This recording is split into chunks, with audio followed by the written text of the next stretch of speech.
उसको सुनना है और आप लोगों को भी बियर करना होगा। तो ये रिसर्च डिज़ाइन के बारे में आप लोगों को काफ़ी कुछ बताया जा चुका है। विभिन्न जो हमारे वक्ता थे इस वर्कशॉप के, उन्होंने अलग अलग रिसर्च डिज़ाइन और उस रिसर्च मेथोडोलॉजी का तो वर्कशॉप ही है, तो रिसर्च डिज़ाइन के बारे में बताया होगा। और उसमें रिसर्च डिज़ाइन में साइकोलॉजी में विशेष रूप से एक बहुत इम्पॉर्टेंट रिसर्च डिज़ाइन होती है फैक्टोरियल डिज़ाइन, जिसका बहुत अधिक यूज़ या उपयोग किया जाता है रिसर्च मेथोडोलॉजी में।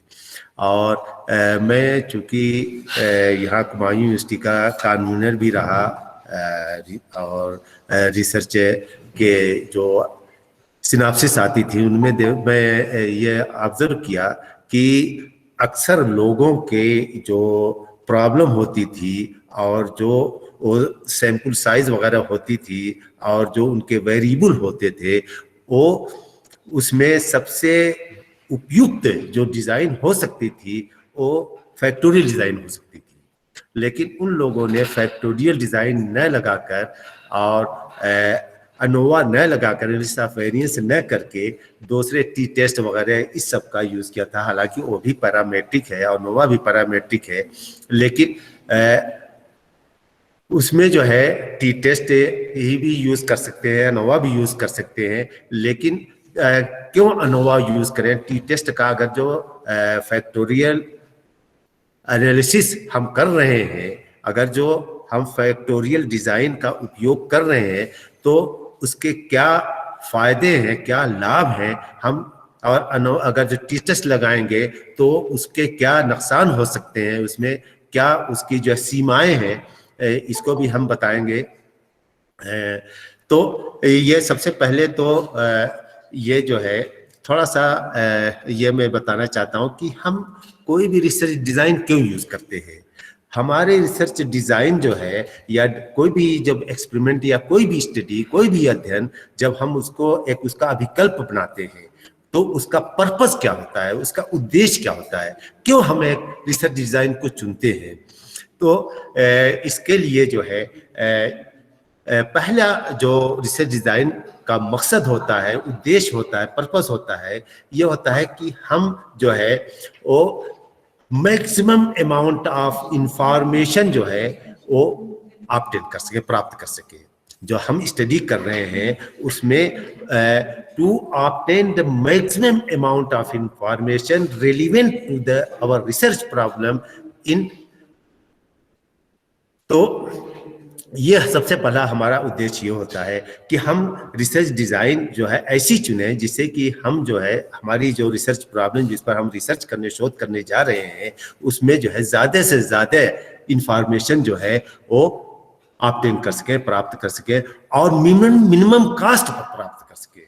हमारी लागत भी कम हो, हमारी लागत का मतलब दो तरह से कि श्रम भी हमारा कम हो, मेहनत भी कम लगे, परिश्रम भी हमें कम करना पड़े, हमारा पैसा भी कम खर्च हो और हम जो है ज़्यादा से ज़्यादा इंफॉर्मेशन, सूचना जो है अपने रिसर्च प्रॉब्लम के बारे में, शोध समस्या के बारे में प्राप्त कर सके। तो हमारा ये पहला उद्देश्य होता है इसका कि हम रिसर्च डिज़ाइन ऐसी चुने जिससे कि हमें कम समय में अधिक सूचना प्राप्त हो सके।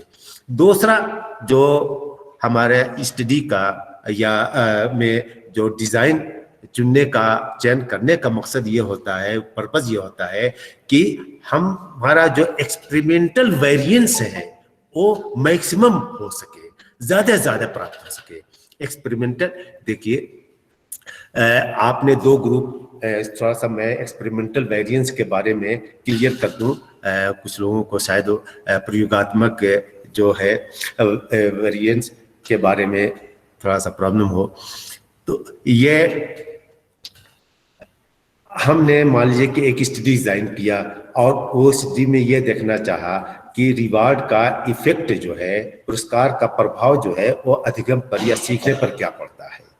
ठीक है, तो उसके लिए जो है हमने दो ग्रुप सब्जेक्ट्स के लिए, ठीक है, एक ग्रुप को हमने बिना रिवार्ड के या कम रिवार्ड कर अधिगम करवाया और दूसरे ग्रुप को हमने ज़्यादा रिवार्ड देकर अधिगम करवाया। ठीक है, अब इसमें हमने क्या किया कि रिवार्ड जो वेरिएबल था वो हमारा इंडिपेंडेंट वेरिएबल है, हमने उसको मैनिपुलेट किया, प्रहस्त किया या हस्तचालित किया। अब उसका प्रभाव देखा कि डिपेंडेंट वेरिएबल या लर्निंग पर क्या पड़ रहा है। ठीक है, तो ये जो है, ये अगर जो वेरिएंस जो कि अब जिसको हमने रिवार्ड कम दिया उसके अंदर अगर जो अधिगम कम हो रहा है, कम सीख पा रहा है, जिसको हम ज्यादा रिवार्ड दे रहे हैं वो ज्यादा सीख पा रहा है, तो इसका मतलब यह है कि रिवार्ड का प्रभाव जो है वो सकारात्मक होता है लर्निंग पर। रिवार्ड का या पुरस्कार का प्रभाव जो है, इफेक्ट जो है वो पॉजिटिव हो रहा है। ठीक है, तो ये दोनों ग्रुप में जो डिफरेंस आ रहा है ये किसकी वजह से आ रहा है कि एक को हमने रिवार्ड कम दिया है, दूसरे का रिवार्ड ज्यादा दिया है। तो ये जो दोनों ग्रुप में अंतर हो रहा है, प्रसरण जो एक का कम है एक का ज्यादा आ रहा है वेरिएंस, ये जो है ये हमारे एक्सपेरिमेंटल ट्रीटमेंट की वजह से आ रहा है, प्रयोगात्मक उपचार की वजह से आ रहा है, तो इसको एक्सपेरिमेंटल वेरिएंस कहेंगे। ठीक है, और अब सिर्फ एक्सपेरिमेंटल वेरिएंस जो एक्सपेरिमेंटल जो ट्रीटमेंट दे रहे हैं उसी का प्रभाव तो नहीं पड़ता अधिगम पर, यानी रिवार्ड ही का सिर्फ ऐसा एक वेरिएबल है जो कि अधिगम को प्रभावित कर सकता है। इसके अतिरिक्त और बहुत सारे चर हैं, वेरिएबल हैं, परिवर्त हैं, दशाएं हैं, कंडीशन हैं जो कि आपके अधिगम को प्रभावित कर सकती हैं। लेकिन चूंकि हमें उनके प्रभाव का अध्ययन नहीं करना होता इसलिए उनको नियंत्रित कर सकते हैं। तो उनके नियंत्रण की विधियां आप लोगों को बहुत सारी पढ़ाई गई होंगी, उसको मैं डिटेल में नहीं जाऊंगा। तो मेरा कहने का मकसद ये है कि ये जो, लेकिन फिर भी कुछ त्रुटियां रह जाती है, पूरे तौर पर नियंत्रण नहीं हो पाता। तो ये जो इसकी वजह से जो वेरिएंस हो रहा है ग्रुप में वो उसको कहते हैं त्रुटि प्रसरण, एरर वेरिएंस। ठीक है, तो हमारा मकसद ये होता है, पर्पज ये होता है कि एक्सपेरिमेंटल वेरिएंस को जो है वो मैक्सिमाइज कर सके, अधिकतम कर सके, प्रयोगात्मक जो प्रसरण है उसको अधिक से अधिक मात्रा में कर सके, ऐसी डिजाइन चुने जिससे कि यह ज्यादा हो और जो एरर वेरिएंस है वो कम से कम हो सके, उसका कंट्रोल हो सके। तो हमें ऐसी डिजाइन चुनना होता है। ठीक है, अब ये जो है आप लोगों को एक्सपेरिमेंटल डिजाइन के बारे में तो ब्रॉडली बहुत माइन्यूट में बताया गया होगा, लोगों ने डिस्कस किया होगा कि एक्सपेरिमेंटल डिजाइन जो है रिसर्च डिजाइन जो है एक्सपेरिमेंटल भी हो सकती है और नॉन एक्सपेरिमेंटल भी हो सकती है। तो एक्सपेरिमेंटल डिजाइन में जो है वो दो तरह के एक्सपेरिमेंटल रिसर्चेज जो है दो तरह की होती हैं। एक तो लेबोरेटरी रिसर्च होती है, दूसरी फील्ड रिसर्च होती है। लेबोरेटरी रिसर्च में जो है हम जो है वो लेबोरेटरी के अंदर जो है वो जो हमारा इंडिपेंडेंट वेरिएबल होता है उसको मैनिपुलेट करते हैं। लेबोरेटरी के अंदर इसलिए करते हैं कि लेबोरेटरी किसकी होती है, एक्सपेरिमेंटल की होती है, और जो चीजें एक्सपेरिमेंटल की उसका उस पर पूरा कंट्रोल होगा, नियंत्रण होगा। जो हमारी चीजें उस पर हमारा नियंत्रण होगा। तो लेबोरेटरी पर चूंकि हमारा पूरा नियंत्रण होता है, एक्सपेरिमेंटल का नियंत्रण होता है, इसलिए वो लेबोरेटरी में हर चीज को कंट्रोल कर सकता है। लेकिन लेबोरेटरी के के अंदर जो हम स्टडी करते हैं उससे जो रिजल्ट हमें प्राप्त होता है उसमें जो है इंटरनल वैलिडिटी तो होती है, बहुत होती है, लेकिन एक्सटर्नल वैलिडिटी की कमी होती है। एक्सटर्नली जो है यानी वो उसको जनरलाइज करना रियल लाइफ सिचुएशन में, अगर एक्सटर्नल वैलिडिटी होगी तो हम रियल लाइफ सिचुएशन को आसानी से जनरलाइज कर सकते हैं। ठीक है, लेकिन उसमें चूंकि इंटरनल वैलिडिटी है लेकिन एक्सटर्नल वैलिडिटी कमी होती है, इसलिए रियल लाइफ सिचुएशन में थोड़ा जनरलाइज करना ये होता है। इसलिए हम जो है क्या करते हैं कि जो फील्ड एक्सपेरिमेंट होते हैं उसको भी यूज करते हैं, उसका भी बहुत अच्छा। फील्ड एक्सपेरिमेंट में जो है हम जब फील्ड एक्सपेरिमेंट करते हैं तो जिस तरह से लेबोरेटरी के अंदर हम इंडिपेंडेंट वेरिएबल को मैनिपुलेट करते हैं, ठीक उसी तरह से हम फील्ड के अंदर, यानी नेचुरल लाइफ की सेटिंग जो होती है, नेचुरल लाइफ सेटिंग होती है, जो प्राकृतिक दशा होती है, उसमें हम जैसे उसको इंडिपेंडेंट वेरिएबल को मैनिपुलेट करते हैं। जैसे बड़ा मशहूर है कि इंडस्ट्रियल साइकोलॉजी में, ऑर्गेनाइजेशनल बिहेवियर में एक स्टडी की गई कि अगर जो किसी भी ऑर्गेनाइजेशन में अगर जो कोई एक नियम बनाया जा रहा है काम करने का, कार्य करने का वर्कर्स के लिए, तो अगर जो वर्कर को उसके कॉन्फिडेंस में लेकर उनसे डिस्कस करके वो नियम बनाया जाए तो वो ज़्यादा इफेक्टिव होगा, उसमें प्रोडक्शन अच्छा होगा। अगर जो उनको न लिया जाए और उनको ऊपर से आरोपित कर दिया जाए नियम से, जैसा कि अक्सर ऐसा होता है कि नियम बनाए जाते हैं, वो मैनेजमेंट मिलकर या हायर अथॉरिटी मिलकर बना लेती है और उसको आरोपित कर दी भैया इस तरह से आपको काम करना है, तो वो उतना इफेक्टिव नहीं होगा। तो इसके लिए जो है एक साइकोलॉजिस्ट ने स्टडी किया कि उन्होंने जो है ऑर्गेनाइजेशन में 50% वर्कर्स को डिस्कस करके उनको ये बनाया गया, नियम तो ही बनाएगा लेकिन उनके कॉन्फिडेंस लेकर बनाया गया, और 50% जो वर्कर्स थे उनको जो है वो कुछ नहीं उसके बारे में बताया कि बस डिस्कस नहीं किया, बस उसके बारे में नियम क्या इस तरह से आपको ये काम करना है, ठीक है। तो अब बाद में उसके बाद उनका देखा गया किसका कितना प्रोडक्शन हो रहा है, किसका किसका उत्पादन कर रहा है कौन, तो दोनों ग्रुप में बहुत ज्यादा डिफरेंस मिला कि जिनको जो है विश्वास में लेकर यह बनाया गया था उनका उत्पादन बहुत अधिक रहा, और जिनको विश्वास में नहीं लिया उनका उत्पादन कम हुआ। तो ये जो है ये स्टडी की गई, और किसमें की गई, ऑर्गेनाइजेशन में जाकर, फैक्ट्री में जाकर, मिल में जाकर, नेचुरल सिटी में की गई, और इंडिपेंडेंट वेरिएबल को दोनों को मैनिपुलेट किया गया। तो ये जो है फील्ड एक्सपेरिमेंट होता है। अच्छा, अब ये जो एक्सपेरिमेंट होता है इसकी जो मेन जो कैरेक्टरिस्टिक ये होती है, इसका जो सबसे बड़ा एडवांटेज ये होता है कि इससे जो प्राप्त रिजल्ट है उससे हम और कारण, कॉज एंड इफेक्ट का रिलेशनशिप का पता लगा सकते हैं कि ये इसका। लेकिन क्योंकि बहुत सारे ऐसे कंडीशन होती हैं, वेरिएबल होते हैं, इंडिपेंडेंट वेरिएबल हो सकते हैं जो कि डायरेक्ट मैनिपुलेट करना पॉसिबल नहीं होता। तो इसलिए हम ज्यादातर जो साइकोलॉजी में स्टडी करते हैं वो फील्ड स्टडी करते हैं कि फील्ड स्टडी में जो है ये होता है कि वेरिएबल जो है वो जो प्रकृति है, जो नेचर है, ऑलरेडी मैनिपुलेट कर देता है और फिर हम उसका इफेक्ट दे देते हैं। जैसे अब हमें जो है ये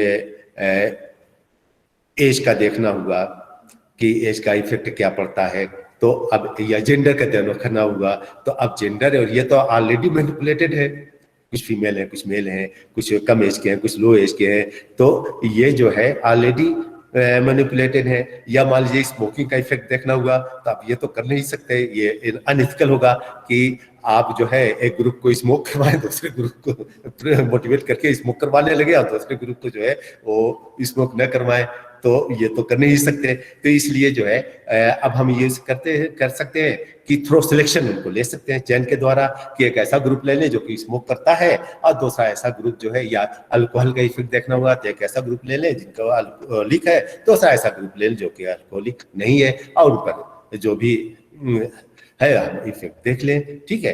तो ये जो है नॉन एक्सपेरिमेंटल रिसर्चेस जो है ये साइकोलॉजी में बहुत ज़्यादा होती है, बहुत महत्वपूर्ण भी होती हैं। इसमें जो आप लोगों को जैसे कल ऑब्जर्वेशन मेथड है पढ़ाया गया, वो भी नॉन एक्सपेरिमेंटल रिसर्च है, ये केस स्टडी है, या पोस्ट फैक्टो रिसर्च है कि कोई घटना ऑलरेडी घटित हो चुकी होती है, ठीक है, और उसके बाद हम उसका स्टडी करते हैं कि इस घटना का जो घटित हुई है इसके क्या क्या ये कर रहे हैं। तो फील्ड स्टडी अक्सर एक्स पोस्ट फैक्टो रिसर्च एक तरह से हम कर सकते हैं होती है। तो ये थोड़ा सा मैंने जो है एक ब्रीफ इंट्रोडक्शन दे दिया, क्योंकि टाइम कब ये करना है, इसलिए अब मैं जो है डायरेक्ट जो है वो अनुभव पर आ जाता हूँ। तो मैंने बताया कि पैरामेट्रिक के जो टेस्ट होते हैं उसमें दो तरह के जो टेस्ट जो होते हैं बहुत कॉमन है, कॉमनली यूज किए, जनरली यूज किए जाते हैं। एक तो टी टेस्ट और दूसरा जो है एफ रेशियो। और जेड टेस्ट भी यूज करते हैं, लेकिन जेड टेस्ट में जितनी भी थीसिस हमारे पास आई हैं के बहुत कम लोग यूज किए रहते हैं। ज्यादातर जो है जब दो ग्रुप में डिफरेंस देखना होता है तो उसके लिए जो है टी टेस्ट यूज करते हैं, सबसे आसान टी टेस्ट है। और या फिर एफ रेशियो निकाल लेते हैं अगर जो। तो जब भी आप अनोवा यूज करेंगे, एनालिसिस ऑफ वेरिएंस या फैक्टोरियल डिजाइन जो यूज करेंगे, उसमें जो है एफ टेस्ट ही लगाएंगे। और उसमें जो है फैक्टोरियल डिजाइन में जैसे ज्यादातर ये होता है कि दो या दो से अधिक फैक्टर होते हैं, तभी हम फैक्टोरियल डिजाइन का उपयोग करते हैं। और फैक्टोरियल डिजाइन में जो है वो जैसे आपने कोई एक ये है कि 3 एज ग्रुप ले लिया, ठीक है। अब ये देखना चाहा कि किनके स्लीपिंग आवर्स जो है किनका ज्यादा होता है अलग अलग एज में। जैसे ये कहा जाता है कि जवानी में नींद बहुत ज्यादा आती है, बुढ़ापे में नींद कम आती है, ठीक है। और बचपन में तो अब ये 3 एज ग्रुप ले लिए आपने, 20 साल के और 40 साल के, 60 साल के। आप देख लिया कि किनके अंदर जो है स्लीपिंग आवर्स ज्यादा है। अब उसका सबका मीन स्लीपिंग आवर्स निकाल लिया और उसके बाद मीन स्लीपिंग आवर्स जो है स्लीपिंग आवर्स का मध्यमान लेकर तीनों ग्रुप का, और उसमें या तो आप ये करें कि 3 अलग अलग तीनों ग्रुप का आपस में कंपेयर करने के लिए 60 साल वालों का 20 साल वालों से, 20 साल वालों का 40 साल वालों से, 60 साल वालों का 40 साल, इस तरह से 3-4 अलग अलग जो है वो आप टी टेस्ट लगाएं। तो उससे ये इससे बचने के लिए है कि आप जो है अनोवा लगा लें, वन वे अनोवा। तो उसमें जो है आपका जो है वो ये बहुत इजी भी होगा और इसमें जो है कैलकुलेशन भी आपका कम हो जाएगा। तो और इसका सबसे बड़ा जो लाभ ये होता है कि इसका जो एडवांटेज ये होता है कि हम जब 2 या 2 से ज्यादा फैक्टर का स्टडी करते हैं, डिपेंडेंट वेरिएबल पर देखना चाहते हैं उसका प्रभाव क्या होता है डिपेंडेंट वेरिएबल पर, तो उसका 2 से और 2 से ज्यादा वेरिएबल है और किसी एक डिपेंडेंट वेरिएबल उनका प्रभाव देखना है, तो और इसको जो है एक साथ साइमल्टेनियसली जो है अनोवा के जरिए हम स्टडी कर सकते हैं। अब अलग अलग 3 या 4 जो है टी टेस्ट लगाने की जरूरत नहीं है, साइमल्टेनियसली जो है हम एक साथ जो है वो इसका रिजल्ट प्राप्त कर सकते हैं। और एक और दूसरा सबसे बड़ा फायदा है कि जब हम 2 वे अनोवा यूज करते हैं तो उसमें जो है वो एरर वेरिएंस जो है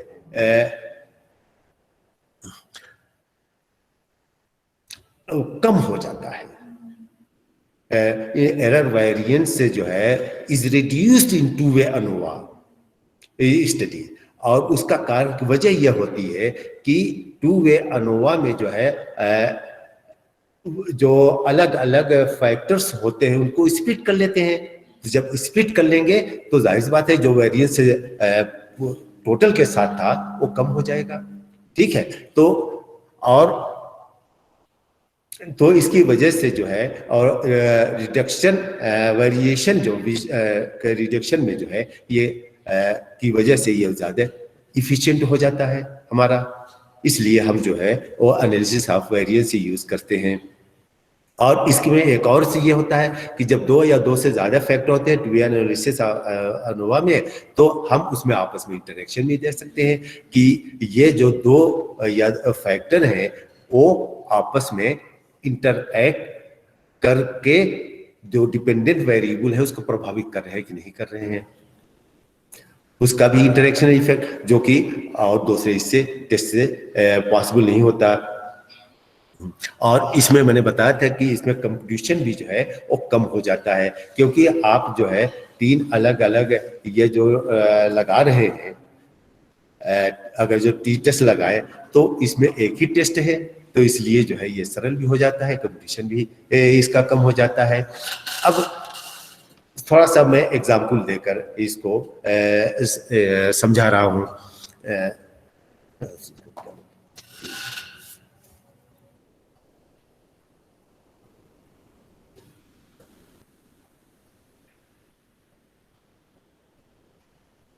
एक मिनट, जरा सा वो थोड़ा सा पीपीटी कर रहे हैं।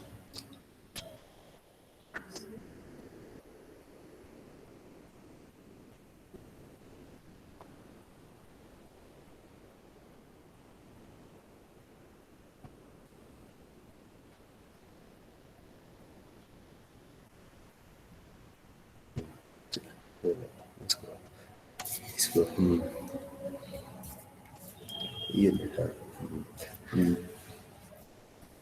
ठीक है।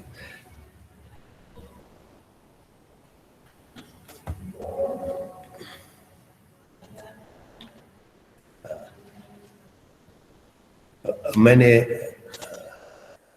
ठीक है, मैंने एक बहुत पहले एक पीएचडी करवाई थी, उसी का मैं एग्जाम्पल ले रहा हूँ कि ये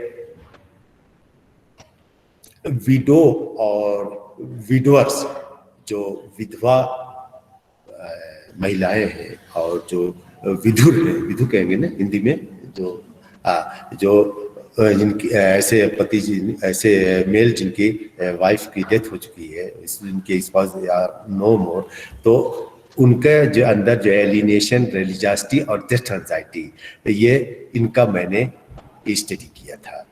तो अब इसके लिए जो है, इसमें जो है हमारे 3 जो है डिपेंडेंट वेरिएबल हो गए।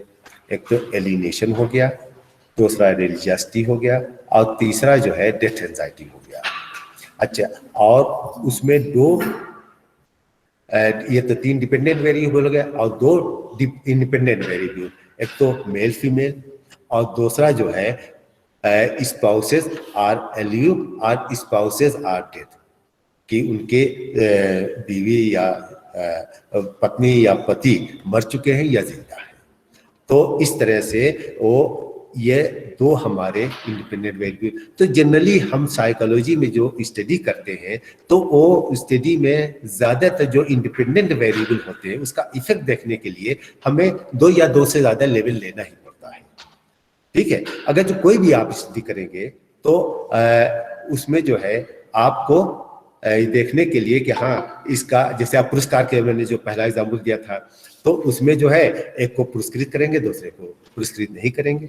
ठीक है, तो इंडिपेंडेंट वेरिएबल को जनरली हम 2 या 2 से ज्यादा लेवल ले लेते हैं। ठीक है, अगर जो मान लीजिए कि हमारे पास 2 इंडिपेंडेंट वेरिएबल हैं और हर वेरिएबल के 2 लेवल हैं, ठीक है, तो यह जो है 2 into 2 फैक्टोरियल डिजाइन होगी। अगर जो मान लीजिए कि 3 इंडिपेंडेंट वेरिएबल हो जाए, ठीक है, और हर वेरिएबल के 3 लेवल हो जाए, तो 2, और हर वेरिएबल के ही 2 ही लेवल रहे, ठीक है, तो ये हो जाएगी 2 into 2 into 2 फैक्टोरियल डिजाइन हो जाएगी। अब इसमें यह भी हो सकता है कि एक वेरिएबल के 3 लेवल हो जाए, ठीक है, एक वेरिएबल के 2 लेवल हो और तीसरे वेरिएबल के भी 2 लेवल हो, तो ये डिजाइन हो जाएगी 2 into 2 into 3, क्योंकि पहले वेरिएबल के 2 लेवल तो 2, और दूसरे वेरिएबल के 2 लेवल into 2, और तीसरे वेरिएबल के 3 लेवल। तो अब आप 3 भी लेवल ले सकते हैं, 4 भी लेवल ले सकते हैं, तो जितने लेवल हो जाएंगे उतना वैसी डिजाइन हो जाएगी। तो जनरली हम जब भी स्टडी करते हैं साइकोलॉजी में खास स्पेशली, तो हम जो है इंडिपेंडेंट वेरिएबल का इफेक्ट डिपेंडेंट वेरिएबल पर देखने के लिए इंडिपेंडेंट वेरिएबल को मैनिपुलेट करेंगे। अब मैनिपुलेट करेंगे तो कब कैसे करेंगे कि उसको 2 प्रकार के ट्रीटमेंट देंगे। ठीक है, और जैसा कि मैंने पहले बताया था कि हमारी स्टडी ज्यादातर जो है वो फील्ड स्टडी होती है, कि ऑलरेडी वो वेरिएबल मैनिपुलेटेड होते हैं, और हम थ्रो सिलेक्शन जो है, अब जैसे जेंडर का है, ये इसमें है कि मेल फीमेल, तो अब हमने मेल को सिलेक्ट कर लिया, फीमेल को सिलेक्ट कर लिया। अगर जो एज है तो 2 एज ग्रुप या 3 एज ग्रुप भी ले सकते हैं, 20 साल, 30 साल, 60 साल। मान लीजिए कि एक वेरिएबल हमारा इंडिपेंडेंट जो है वो एज है, तो एज के हमने 3 लेवल ले लिए कि 20 साल, 30 साल, 40 साल। ठीक है, मेल फीमेल के 2 ही एज रहेंगे। ठीक है, तीसरा वेरिएबल मान लीजिए कोई साइकोलॉजिकल वेरिएबल ले लिया, एलिनेशन ले लिया, कि जो एलिनेटेड है फील करते हैं उनमें, और जो एलिनेटेड फील नहीं करते उनमें किसके अंदर वेल बीइंग ज्यादा होती है? वेल बीइंग हमारा मान लीजिए कि डिपेंडेंट वेरिएबल हो गया। और हम ये देखना चाहते हैं कि मेल फीमेल में वेल बीइंग में किसमें ज्यादा होती है, मेल फीमेल के बीच में। एज ग्रुप में देखना चाहते हैं कि 3 एज ग्रुप के लोग लिए हैं कि 20 साल, 30 साल, 40 साल, किसमें जो है वेलबींग ज्यादा होती है, ठीक है। और तीसरा जो है, जो एलिनेटेड होते हैं, फिल कर रहे हैं, उनमें वेलबींग ज्यादा है, या जो एलिनेटेड नहीं उनमें वेलबींग ज्यादा है। तो अब ये हमारी डिजाइन जो हो जाएगी वो 2x2x3 फैक्टोरियल डिजाइन हो गई, ठीक है। तो अब उसके बाद जो है ये तो हमारी, तो इसलिए मैंने कहा कि ज्यादातर जो स्टडीज मैंने देखी तो उसमें जो है वो ये डिजाइन जो कि सबसे सरल है, सिंपल है, इसको यूज किया जा सकता है फैक्टोरियल डिजाइन। लेकिन उसमें फैक्टोरियल डिजाइन यूज करने के बजाय जो है उसमें 50 टी टेस्ट लगाएंगे तो जाहिर सी बात है बहुत सारे ग्रुप हो जाएंगे, सब ग्रुप हो जाएंगे। अब मान लीजिए कि 2x2x3 ये हमने लिया कि 3 एज ग्रुप ले लिया, 2 जो है वो जेंडर के 2 ग्रुप ले लिए, ठीक है, और 2 जो है एलिनेशन के ग्रुप ले लिए, तो ये कुल कितने ये हो जाएंगे? 3 दूना 6, 6 दूना 12, 12 ग्रुप हो जाएंगे। अब हर ग्रुप का दूसरे ग्रुप से, पहले का दूसरे का, दूसरे का तीसरे का, पहले का तीसरे का, तो 12 इंटू 11 कितने हो जाएंगे? 11 दूना 22 और 11 तो 100 से ज्यादा कंपेरिजन हो जाएंगे। तो ये तो और उसके बाद हाइपोथेसिस भी थी। तो इस तरह से बहुत ज्यादा कंपेरिजन होते हैं जो कि मैनेज करना है, जिसको ये करना बहुत मुश्किल हो जाता है। इसलिए वहां पर जो है अगर जो टी टेस्ट आप लगा रहे हैं तो आपको काफी डिफिकल्टी का सामना करना पड़ सकता है, और जो कि सही भी नहीं होगा। उस पर जो है वो जहां भी थीसिस जाएगी वो कहते उस पर एक ऑब्जेक्शन लगा देंगे कि भाई जब आप जो है कि डिजाइन ये थी तो आपने टी टेस्ट ये क्यों लगाया, और आप सिर्फ फैक्टोरियल डिजाइन अनवा लगा देख लेते। अब नेक्स्ट, अच्छा, अब उसके बाद इसके ऑब्जेक्टिव्स कैसे बनाए जाएंगे, ठीक है। तो ऑब्जेक्टिव जो है वो अगर जो मान लीजिए कि जैसे हमने पहले जो लिया था कि विडो और नॉन विडो, ठीक है, विडोअर और नॉन विडोअर, ठीक है, इनमें हमने कंपैरिजन देखना चाहता कि इनमें जो है एलिनेशन में और उनके वेलजास्टी में और डेथ एंजाइटी में क्या डिफरेंस है। तो इसके लिए हम हमारे जो मेन ऑब्जेक्टिव जो हो गए ये सिंपल हो गए कि to compare the alienation of widowhood and sorry to compare the alienation of widowed and non widowed senior citizen, कि विडो और नॉन, चूंकि हमारा सीनियर सिटीजन ही में सब स्थिति केंद्रित थी है, तो इसलिए जो सीनियर सिटीजन विडो हो चुकी थी और नॉन जो विडो नहीं हुई थी उनके बीच में कंपेयर करना था। तो to compare the alienation of widowed and non widowed senior citizen, एक तो पहला ऑब्जेक्टिव। उसके बाद दूसरा ऑब्जेक्टिव जो है, दूसरा हमारा वेरिएबल था एलिनेशन, तो to compare the alienation of male and female senior citizen, क्योंकि हमने मेल और फीमेल दो। और ये तीसरा जो ऑब्जेक्टिव हो गया, to study the joint effect of widowhood and sex of senior citizen on alienation. Joint effect वही इंटरनेशनल इफेक्ट, जॉइंट इफेक्ट भी कह सकते हैं, कि ये दोनों जब मिल जाते हैं तो कैसे इस पर इफेक्ट डालते हैं। तो इस तरह से आप जो है उसकी जो है तो एक तो जब अभी हम अनोवा की स्टडी करेंगे तो उसमें एक तो जो वेरिएबल होते हैं, इंडिपेंडेंट वेरिएबल होते हैं, उनका मेन इफेक्ट देखते हैं, मुख्य प्रभाव देखते हैं। तो अगर जो तो आप ऑब्जेक्टिव सिंपल ये भी बना सकते हैं कि to study the main effect of this independent variable on this dependent variable, ये भी सिंपल से बना सकते हैं।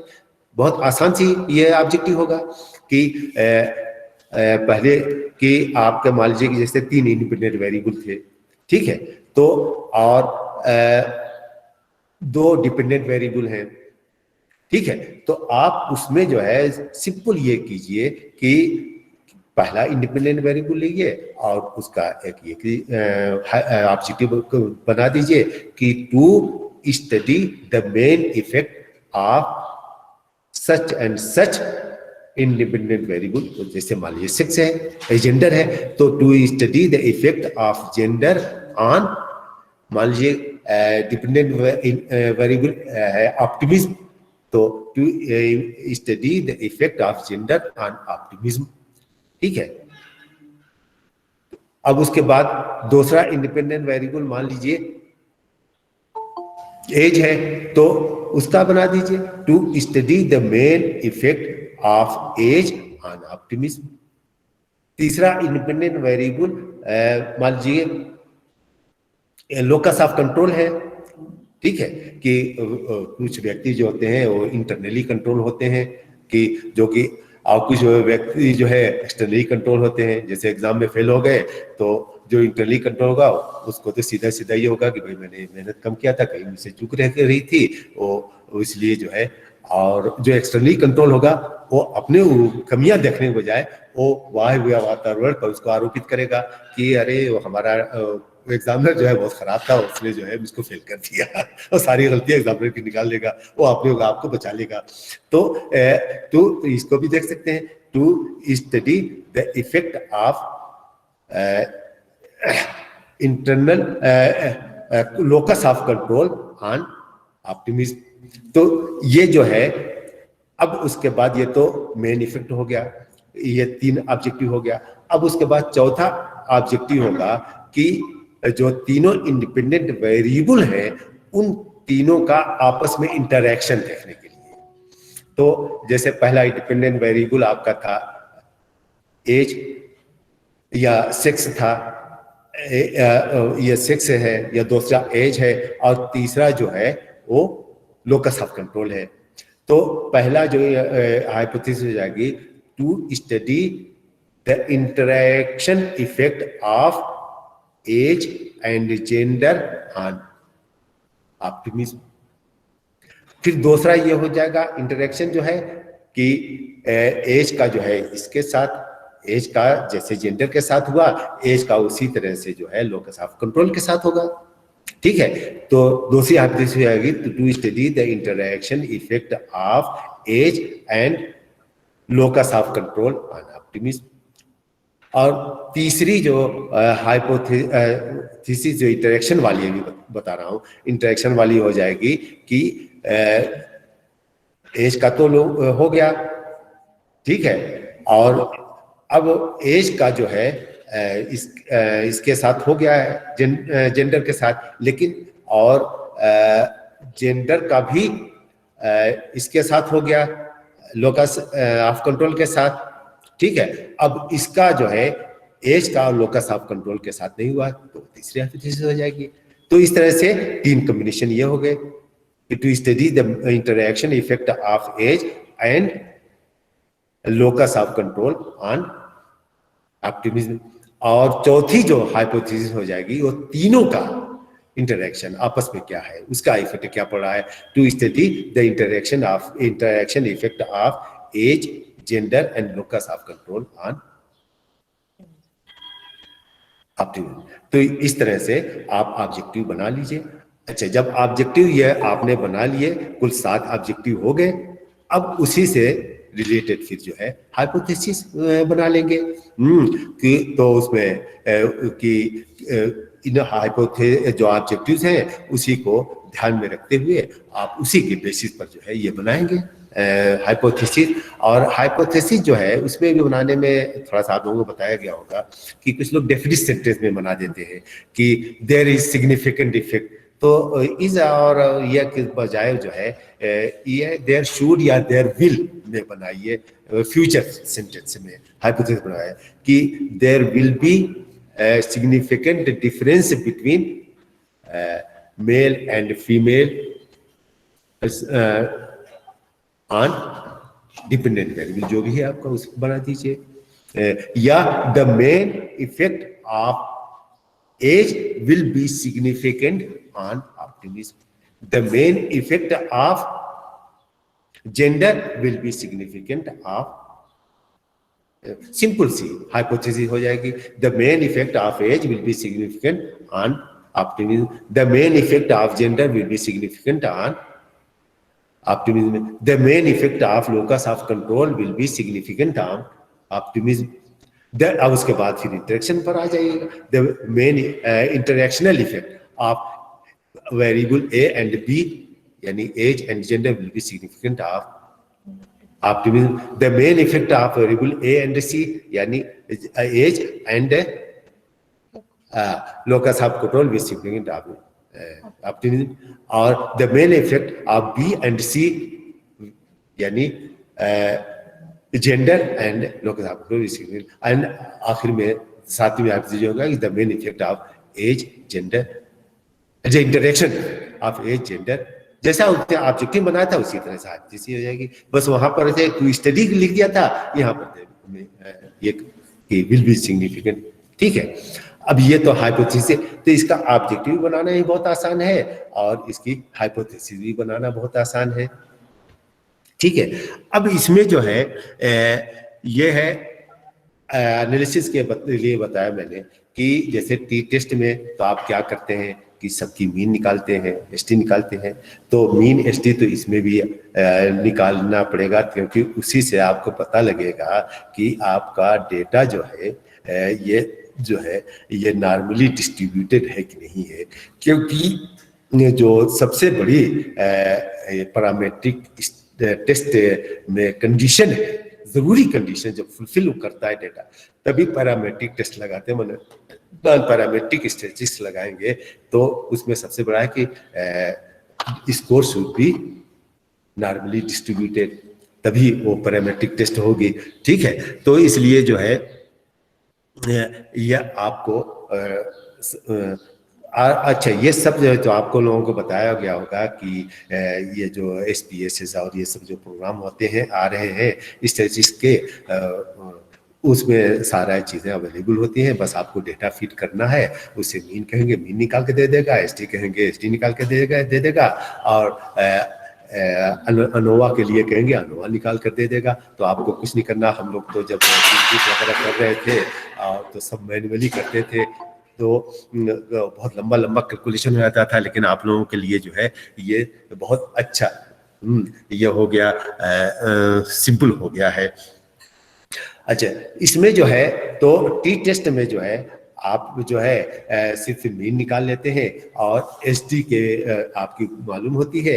एसडी के बेसिस पर जो है आप और टी वैल्यू या क्रिटिकल रेशियो जो है उसको कैलकुलेट कर लेते हैं. लेकिन इसमें जो है आपको तो उसमें जो है मीन को लेकर ये करना होता है, एसडी को लेकर जो है टी की वैल्यू निकालना होता है. इसमें जो है वेरिएंस को एनालाइज करता है होता है. तो वेरिएंस से जो है उसको, जैसा कि मैंने ये बताया था, तो उसमें थोड़ा सा एक और मैं ये बता रहा हूँ वेरिएंस क्या होता है. तो वेरिएंस जो है वो ये जो स्कोर होते हैं, एक ग्रुप मान लीजिए कि 30 लोगों का ग्रुप है. ठीक है, अब 30 लोगों को लेके हर 30 सब्जेक्ट जो है सबके अलग अलग स्कोर हैं और उनका जो मीन आप निकाल लेते हैं. अब मीन से हर स्कोर को घटाते हैं. ठीक है, तो कुछ जो स्कोर जो होते हैं, आधे स्कोर तो मीन से कम होंगे, आधे स्कोर जो है मीन से अधिक होंगे, और उनका ऐसे टोटल कर लेंगे तो 0 आ जाएगा. ठीक है, अगर जो तो उसमें ये करते हैं कि हर स्कोर को स्क्वायर कर लेते हैं. ठीक है, मीन से घटाने के बाद सभी स्कोर को स्क्वायर कर लेंगे, उसका वर्ग कर लेंगे. जैसे मान लीजिए कि हमारे पास 3 स्कोर थे, 1 2 3. ठीक है, अब इसकी मीन निकाल लिया तो 1 2 3 की मीन कितनी आएगी? 2 आएगी. 2 में से 1 घटाया तो -1 हो गया, 3 में से 1 घटाया तो +1 हो गया. अब इसको अगर जो ऐसे हम टोटल करेंगे तो 0 हो जाएगा. अब इसको वर्ग कर लिया. ठीक है, तो 1 का वर्ग 1 रहा, -1 का वर्ग 1 हो गया, प्लस हो गया, +1 का वर्ग 1 ही रहेगा. अब ये जो इसको फिर टोटल कर देंगे, यानी सभी स्कोर मीन से घटाने के बाद जो है, जो भी वैल्यू घटाने स्कोर घटाने मीन से घटाने के बाद वैल्यू प्राप्त हो रही है, सबका हम वर्ग कर लेते हैं. ठीक है। और वर्क करने के बाद सबको टोटल कर लेते हैं और उसके बाद मीन वैल्यू से डिवाइड कर देते हैं। ठीक है, तो वो होता है, उसी को वेरिएंस कहते हैं, प्रसरण कहते हैं। ठीक है, प्रसरण या वेरिएंस कहते हैं। तो जैसे अब हमारा 1 2 3, तो हमारा जो है अब एक में से 2 को घटाया तो -1 हुआ, उसका वर्ग 1। 3 में से 2 को घटाया 1 हो गया, उसका वर्ग 1 ही रहा। तो टोटल क्या होगा, 1 1 मिलकर 2 हो गए। अब 2 को जब 3 से डिवाइड करेंगे तो क्या वैल्यू आएगी, 0.667। तो ये हमारा वेरिएंस हो गया।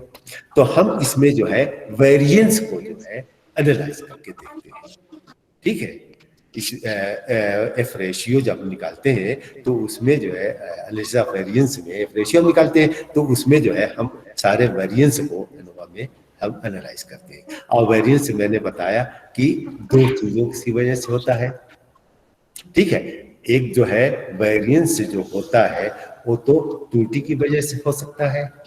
ठीक है, और दूसरा वेरिएंस जो है आपने एक्सपेरिमेंटल जो ट्रीटमेंट दिया है उसकी वजह से हो सकता है। ठीक है भाई, आपने जो 2 ग्रुप लिया कि एक ग्रुप को जो है आपने पुरस्कार देकर सिखाया, अधिगम करवाया, दूसरे ग्रुप को पुरस्कार के बिना अधिगम करवाया। ठीक है, तो इसकी वजह से अधिगम में जिसको पुरस्कार देकर किया वो ज्यादा होगा और जिसको कम पुरस्कार दिया उसका कम होगा। तो दोनों एक दूसरे से वेरी करेंगे, डिफर करेंगे ना, तो एक वेरिएंस की वजह से होगा। तो ये तो कौन सा वेरिएंस हुआ, ये एक्सपेरिमेंटल ट्रीटमेंट की वजह से हुआ। इसको जो है कहते हैं हम बिटवीन ग्रुप वेरिएंस। ठीक है, बिटवीन ग्रुप वेरिएंस, ये 2 ग्रुप के बीच में हो रहा है। अच्छा, और लेकिन मैंने बताया था कि आप कितने ही कोशिश कर डालें लेकिन एरर जो है वो रहेगी ही रहेगी। हर इंडिविजुअल एक दूसरे से डिफर करता है। ठीक है, कोई जल्दी याद कर लेता है, कोई कम याद कर लेता है, तो ग्रुप में भी आपस में डिफरेंसेस होते हैं। ठीक है, तो ये जो एरर वेरिएंस होगा ये ग्रुप के अंदर भी होगा। ठीक है, तो ये जो है इसको जो है हमारा एनालिसिस ऑफ वेरिएंस जब हम करते हैं तो इसमें बता देता है कि ये जो है ये एरर की वजह से कितना वेरिएंस हुआ, यानी विद इन ग्रुप जो है वेरिएंस जो होता है उसको एरर वेरिएंस कहते हैं। तो वो कितना है।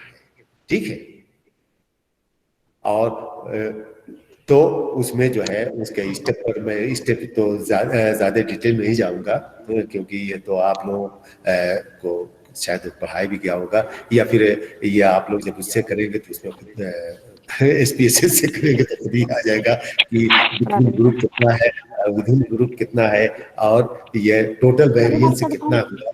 ठीक है, तो ये जो है अब विधिन ग्रुप वेरिएंस जो होता है उसमें जो है जो सब बिटवीन ग्रुप वेरिएंस हो जाए, जो एरर वेरिएंस होता है वो सब बिटवीन तो विदिन ग्रुप को जो है एरर वेरिएंस भी कहते हैं। तो उन सब उनका मीन निकाल लेते हैं। मीन क्या कैसे निकालते हैं कि उनका DF से डिवाइड कर देते हैं, डिग्री ऑफ फ्रीडम से।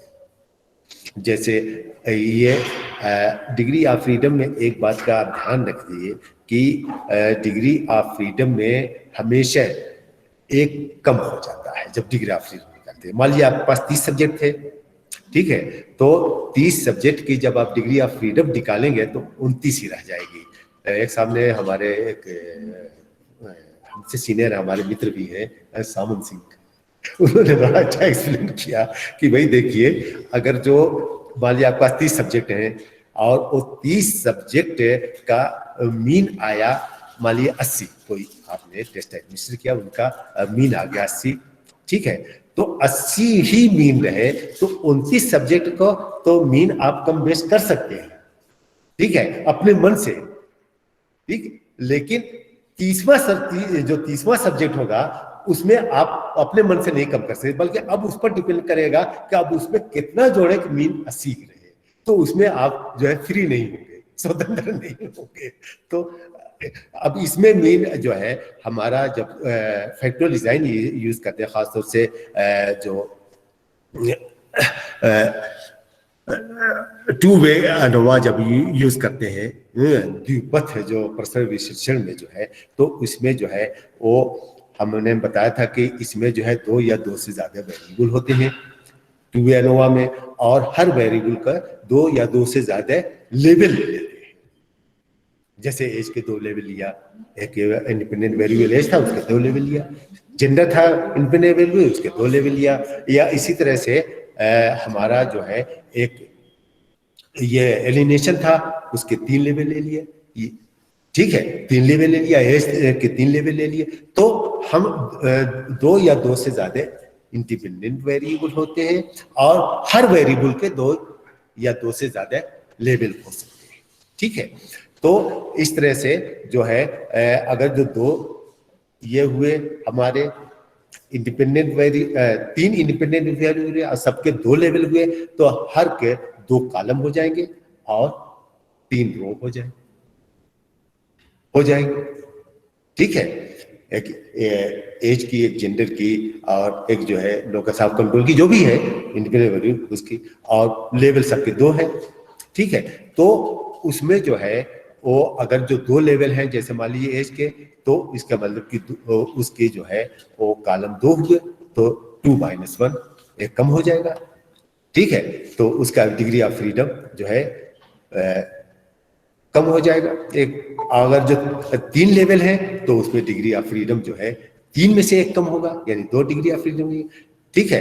तो वो डिग्री ऑफ फ्रीडम से जब हम सम ऑफ स्क्वायर जो आता है उसमें डिवाइड कर देते हैं तो हमारा मीन सम स्क्वायर आ जाता है, ठीक है। और मीन सम ऑफ स्क्वायर में जब जो एरर का मीन सम ऑफ स्क्वायर होता है उससे डिवाइड करके हम एक रेशियो निकाल लेते हैं, सिंपल रहता है वो। तो आपका जो प्रोग्राम लगाएंगे वो खुद ही निकाल कर दे देगा, ठीक है। अब इसमें जो है एक चीज जो ये थोड़ा सा इस पर आप लोगों से डिस्कस करना चाहता हूँ कि कभी कभी होता है कि जैसे हमने 4 ग्रुप ले लिए कि मेल फीमेल, ठीक है, और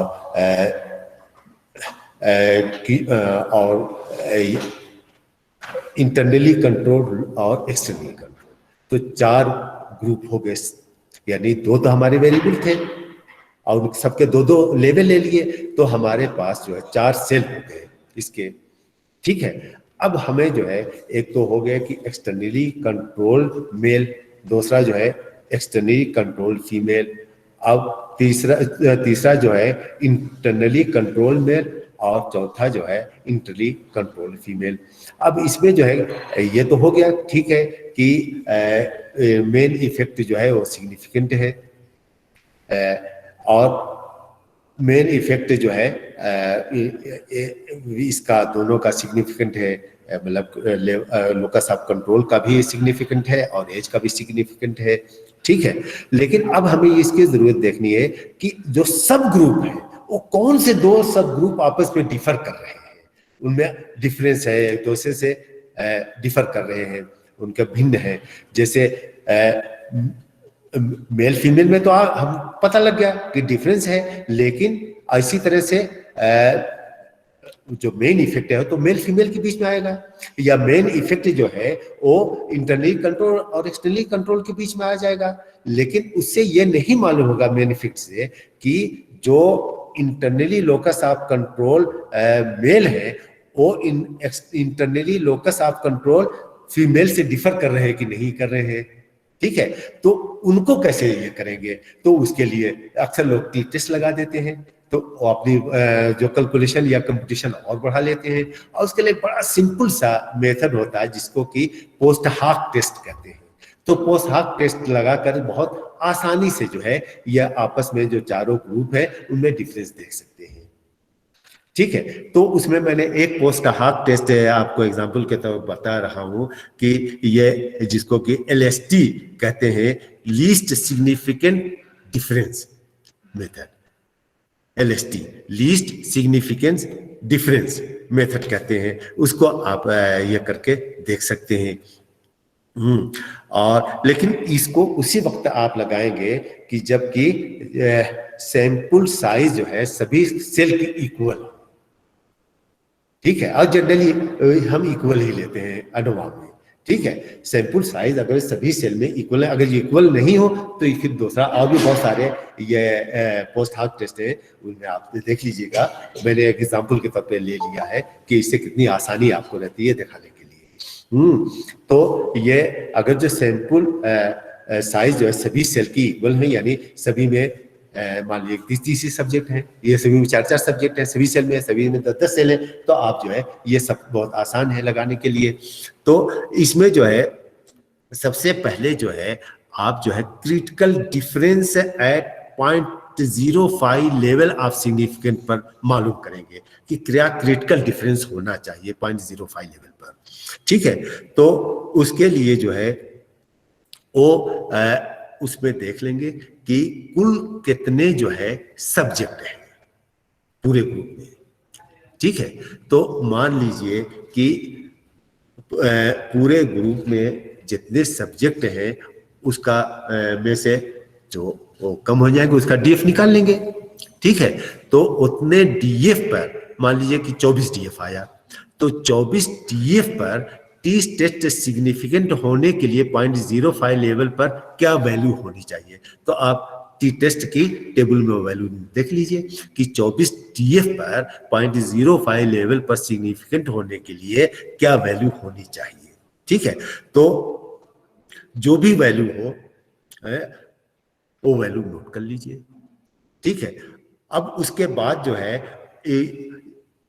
वो उसका फार्मूला लगा लीजिए, ठीक है, कि ये क्रिटिकल सीडी क्रिटिकल डिफरेंस मालूम करने के लिए।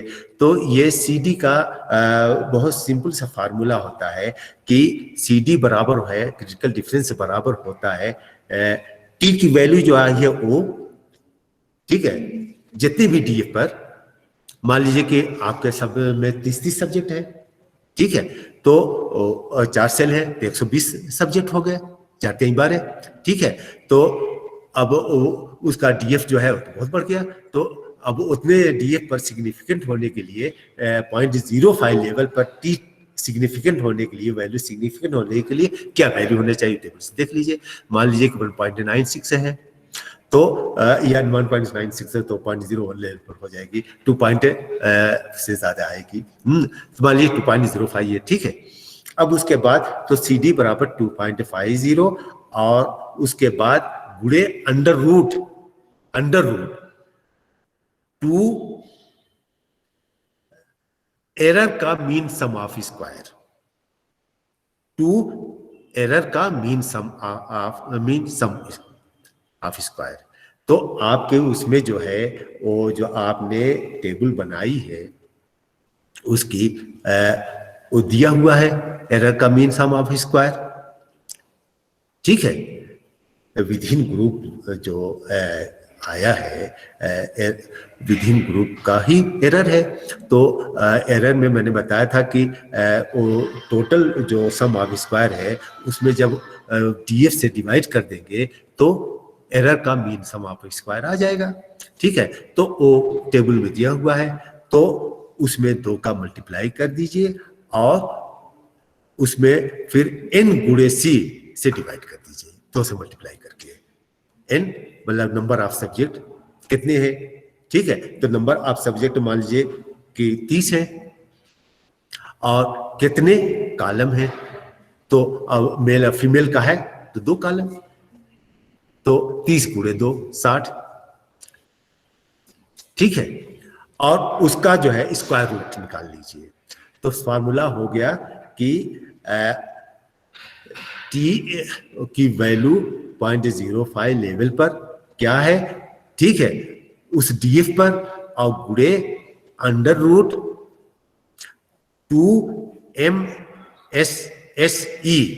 यानी mean sum of square of error का मीन सम ऑफ स्क्वायर और अपान n गुणे c, उसका अंडर रूट, उसका स्क्वायर रूट निकाल लीजिए, स्क्वायर रूट, ठीक है, स्क्वायर रूट निकाल कर और उसको जो है जो मीन टी वैल्यू थी उससे मल्टीप्लाई कर दीजिए, जितना आता है मान लीजिए कि वो वैल्यू आ गई 2.17, ये वैल्यू आ गई 2.17, ये जो वो आपने ये कैलकुलेट किया सी डी की वैल्यू आ गई, क्रिटिकल डिफरेंस की वैल्यू आ गई 2.17।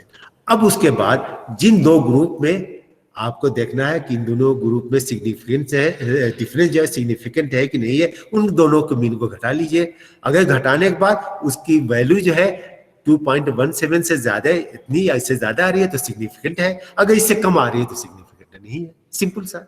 अब उसको जो है 50 टी टेस्ट लगाने की कोई जरूरत ही नहीं है निकालने की, तो बहुत सिंपल सा हो जाता है कि आपको सिर्फ जो है माइनस करना है सभी मीन को एक दूसरे के साथ, ठीक है। अब मान लीजिए कि आपने जो है एज में एक ग्रुप की जो है एच डी मीन जो था 33.56 था, दूसरे का मीन जो है 31.39 था। अभी इन दोनों को घटाया तो सिग्निफिकेंट डिफरेंस आया 2.17 और आपका सीडी भी 2.17 आया था, जिसका मतलब सिग्निफिकेंट है। अगर इससे कम होता 2.15 आया था, 2.16 होता तो ये सिग्निफिकेंट नहीं होता, यानी वो डिफरेंस जो है रियल नहीं होता, ठीक है। और अगर जो इससे ज्यादा आ रहा है तो इसका मतलब को डिफरेंस है रियल है, ठीक है। अच्छा, अब उसके बाद जो है इसका टाइम है इसका इसको जो है रिजल्ट इसका लिखना भी बहुत आसान होता है। तो ये जो है आपको एक सिंपल सी टेबल बनानी पड़ेगी कि और वो जो है आपका जो एचटीएसएस करवाएंगे प्रोग्राम एनालिसिस में वो बनी हुई आएगी और रिजल्ट दिया होगा, उसी को टेबल में आप फिट कर दीजिए कि उसमें जो है उस पर हेडिंग डाल दीजिएगा कि table summary of analysis of variance. अब उसके बाद डिपेंडेंट वेरिएबल उसका नाम दे दीजिए कि अगर मान लीजिए कि आपने जो है डिपेंडेंट वेरिएबल आपका ऑप्टिमिज्म में है तो आप लिख दीजिए summary of analysis of variance of optimism, ठीक है। और उसके बाद जो है उसमें जो है 5 कॉलम बना लीजिए। पहला कॉलम जो सोर्स ऑफ वेरिएंस की वेरिएंस का सोर्स क्या है, विद इन ग्रुप है या बिटवीन ग्रुप है या इंटरेक्शन है क्या है, ठीक है। और उसके बाद सम स्क्वायर कि अगर जो विद इन ग्रुप में दो ग्रुप में जो है तो उसका जो है कितना है सम स्क्वायर। और उसका फिर तीसरा कॉलम जो होगा डीएफ कि उसका डीएफ कितना है, तो अगर जो दो ग्रुप है तो मैंने बताया दो में से एक माइनस कम हो जाएगा तो एक बच जाएगा। और उसके बाद मीन स्क्वायर, पहले तो सम ऑफ स्क्वायर, अब सम स्क्वायर का जब डीएफ से डिवाइड करेंगे तो मीन स्क्वायर आ जाएगा, तो एक मीन स्क्वायर का कॉलम बना दीजिए। यानी अगर जो एक डीएफ है तो कोई प्रॉब्लम ही नहीं है, एक को अगर जो किसी भी इसमें डिवाइड करेंगे तो वही रहेगी वैल्यू। और उसके बाद जो है एक एफ वैल्यू क्या है वो बना लीजिए। और उसके बाद लेवल ऑफ सिग्निफिकेंस कितने लेवल पर ये सिग्निफिकेंस है या सिग्निफिकेंट है या नहीं है। तो अगर जो तो पहले तो सबसे पहले मेन इफेक्ट देखेंगे कि जैसे एज ए फैक्टर एज ले लिया, या जैसे मैंने अपना जो दिया है इसमें वो बिटवीन विडोहुड, ठीक है, विडोहुड के बीच में कितना सम ऑफ स्क्वायर आया और उसका डीएफ तो एक ही था और उसके बाद मीन स्क्वायर एक से डिवाइड होकर तो वही रहेगा। उसके बाद जो है दूसरा मान लीजिए कि जेंडर है आपका, तो बी बिटवीन जेंडर दे दीजिए, बिटवीन जेंडर और बी हो गया, ठीक है। और उसका जो है कितना सम ऑफ स्क्वायर हुआ, डीएफ कितना हुआ, और जाहिर बात है वो भी दो ग्रुप हैं तो एक ही रहेगा। अब उसके बाद तीसरा जो आपने लिया है, मान लीजिए कि तीसरा जो भी आपने वेरिएबल लिया है उसके 3 लेवल लिए हैं तो उसको दे दीजिए, उसका नाम दे दीजिए, ठीक है, कि बिटवीन सो एंड, और उसके बाद वो सी दे दीजिए, ठीक है। और उसका जो है वो सम ऑफ स्क्वायर कितना आया वो दे दीजिए। अब उसका डीएफ कितना हो जाएगा 2 हो जाएगा, 3 ग्रुप थे तो 1 कम हो जाएगा तो 2 हो जाएगा, ठीक है। और उसको 2 से डिवाइड करके उसका मीन स्क्वायर निकाल लीजिए, ठीक है। और उसी तरह से फिर इंटरेक्शन का भी उसमें आया होगा कि ए और बी में इंटरेक्शन क्या था, ठीक है। ए और डी में ए और सी में इंटरेक्शन क्या था, और बी और सी में इंटरेक्शन क्या था, ठीक है। और ए बी और सी में इंटरेक्शन क्या था, ठीक है। और उन सब का सम ऑफ स्क्वायर और उन सब का जो है डीएफ और उन सब का जो है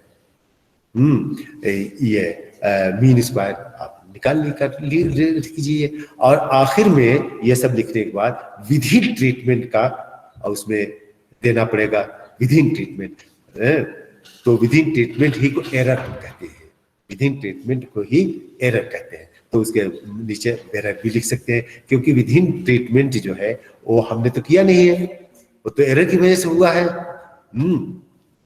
तो उसका अगर जो जितने भी डीएफ निकालने के लिए वो जितने भी सब्जेक्ट होते हैं उसमें से जितने सेल होते हैं वो माइनस कर देते हैं। जैसे अगर 2 × 2 फैक्टोरियल डिजाइन हुई तो उसमें 4 सेल हुए ना, 2 इंडिपेंडेंट वैल्यूज के दोनों के 2 लेवल, तो 4 सेल हुए, ठीक है। तो और हर सेल में 120 30 सब्जेक्ट थे, तो 120 सब्जेक्ट हो गए, तो 120 में से 4 माइनस कर देंगे तो 116 हो जाएंगे, ठीक है। इसी तरह से 2 × 2 × 3 डिजाइन है, तो 3 दूना 6 दूना 12 हो गए, ठीक है। अब 12 सेल में हर सेल में जो है वो 30 सब्जेक्ट है, तो कितने सब्जेक्ट हो गए, 36 360 सब्जेक्ट हो गए। तो उसमें जो है वो कितने माइनस करेंगे, 12 माइनस कर देंगे, 12 सेल हो गए, ठीक है। तो डीएफ निकल आया। अब उसके बाद वो डीएफ से जो है विधिन ट्रीटमेंट्स को डिवाइड करेंगे। जब डीएफ को विधिन ट्रीटमेंट से डिवाइड कर देंगे तो मीन स्क्वायर आ जाएगा। और यही मीन स्क्वायर जो है वो बहुत महत्वपूर्ण होता है। इसलिए महत्वपूर्ण होता है कि जब आप एफ रेशियो निकालेंगे तो जो बिटवीन ग्रुप में, यानी ए बी सी या ए गुणे बी या ए गुणे सी या बी गुणे सी, इसमें जो आया था मीन स्क्वायर सब डिवाइड किया जाएगा किससे, ये मीन स्क्वायर जो एरर का आया था उससे। जैसे मान लीजिए कि मेरे इसमें आया है कि विडोहुड का, बिटवीन विडोहुड यानी ए जो फैक्टर था उसका मीन स्क्वायर 1222.4 बनाया था। अच्छा, और जो विधिन ट्रीटमेंट यानी एरर का मीन स्क्वायर जो आया है 205.19, तो अब 1222.41 को 205.19 से डिवाइड हमने कर दिया तो एफ वैल्यू आ गई जो कि 5.95 है, और ये सिग्निफिकेंट है वो 0.05 लेवल पर। तो उसको आप लिख लीजिए, जो सिग्निफिकेंट है तो किस लेवल पर है, अगर जो सिग्निफिकेंट नहीं है 0.05 लेवल पर तो एनएस लेवल है, नॉट सिग्निफिकेंट, जो लेवल ऑफ सिग्निफिकेंस के कॉलम में। तो इस तरह से इसको हम टेबल बना लेते हैं, जो कि बहुत आसान है, ठीक है। और उसके बाद ये टेबल बना लेने के बाद जो है इसका डिस्क्रिप्शन भी उसको थोड़ा सा रिजल्ट को डिस्क्राइब करते हैं, ठीक है। डिस्कस तो बाद में करेंगे, पहले डिस्क्राइब करेंगे, तो उसके थोड़ा व्याख्या लिख लेते हैं कि उसमें वो भी बहुत आसान है।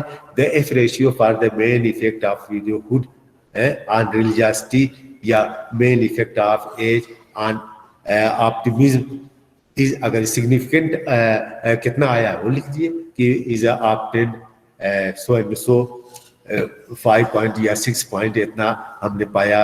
एफ रेशियो का मुख्य प्रभाव जो है वो ऑप्टिमिज्म पर इतना हमने पाया, जो कि पॉइंट इस लेवल पर, अगर 0.01 लेवल पर सिग्निफिकेंट है तो 0.01 लेवल पर सार्थक है या सिग्निफिकेंट है। और उससे पहले जो है आप एक टेबल में जो है सबकी मीन तो लिखे ही रहते हैं कि जो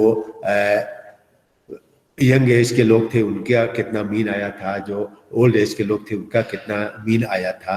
तो उसको आप यहाँ थोड़ा सा ले आइए कि the mean score of a young group is so and so and mean score of old age people was so and सो।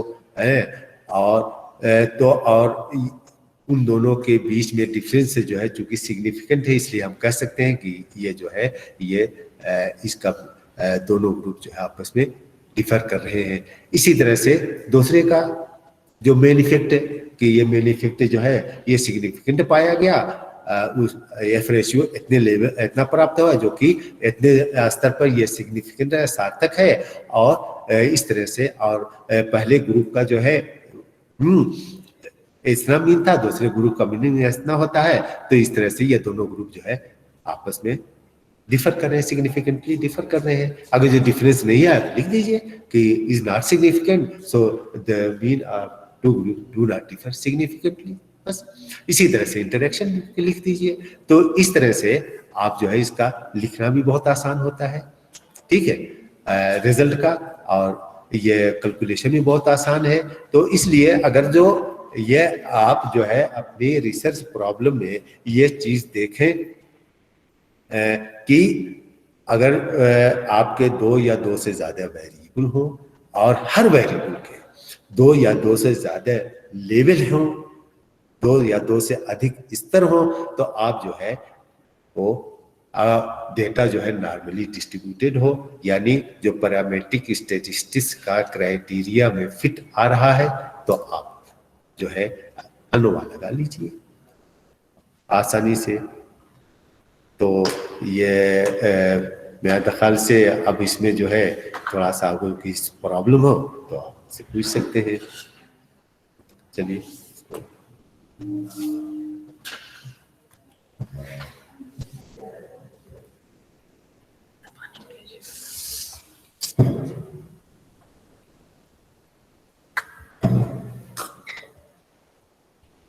अगर पार्टिसिपेंट को कोई क्वेश्चन पूछना है तो आप पूछ सकते हैं। आपको थीसिस राइटिंग में जो प्रॉब्लम हो रही है या आपको अभी शुरू नहीं किया है और आप डेटा कलेक्शन की स्टेज में हैं, तो क्या कुछ किस तरह से हमको मतलब क्या क्या और बातों को ध्यान में रखना होगा, यदि आप पूछना चाहते हैं तो आप पूछ सकते हैं।